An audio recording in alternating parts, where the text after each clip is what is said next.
John Fitzgerald Kennedy, do solemnly swear I, John Fitzgerald Kennedy, do solemnly swear that you will faithfully execute the office of President of the United States that I will faithfully execute the office of President of the United States and will, to the best of your ability, and will, to the best of my ability, preserve, protect, and defend the Constitution of the United States. preserve, protect, and defend the Constitution of the United States. So help you God. So help me God.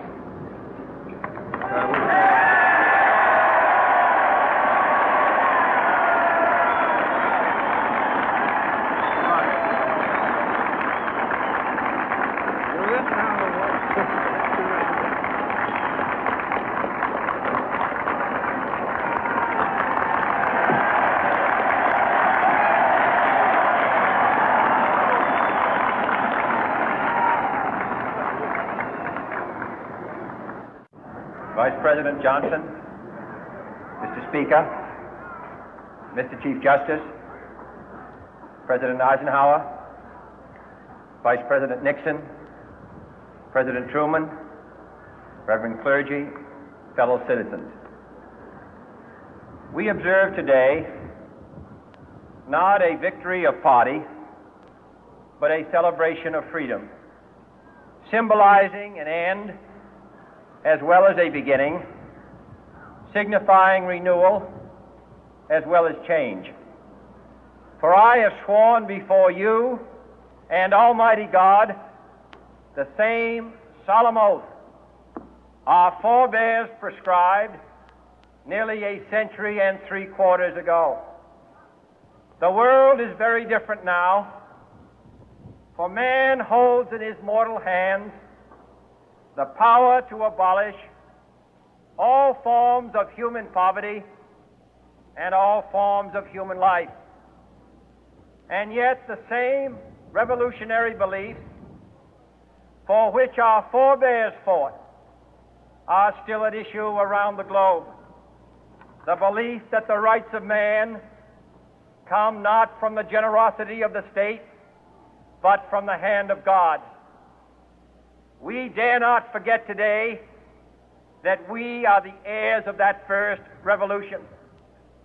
Let the word go forth from this time and place to friend and foe alike that the torch has been passed to a new generation of Americans born in this century, tempered by war, disciplined by a hard and bitter peace, proud of our ancient heritage, and unwilling to witness or permit the slow undoing of those human rights to which this nation has always been committed and to which we are committed today at home and around the world.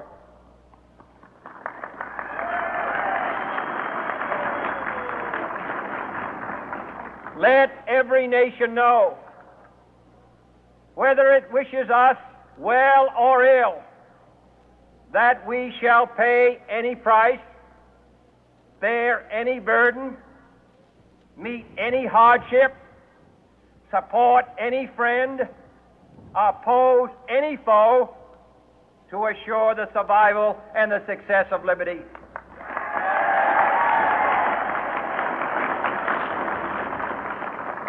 This much we pledge and more. To those old allies whose cultural and spiritual origins we share, we pledge the loyalty of faithful friends. United, there is little we cannot do in a host of cooperative ventures. Divided, there is little we can do, for we dare not meet a powerful challenge at odds and split asunder. To those new states whom we welcome to the ranks of the free, we pledge our word that one form of colonial control shall not have passed away merely to be replaced by a far more iron tyranny. We shall not always expect to find them supporting our view, but we shall always hope to find them strongly supporting their own freedom, and to remember that in the past, those who foolishly sought power by riding the back of the tiger ended up inside.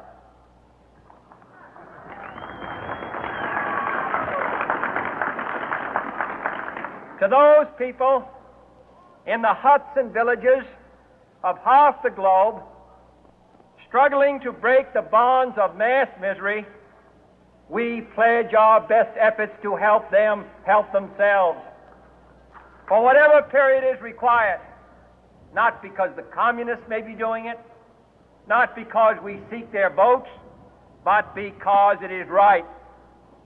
If a free society cannot help the many who are poor, it cannot save the few who are rich.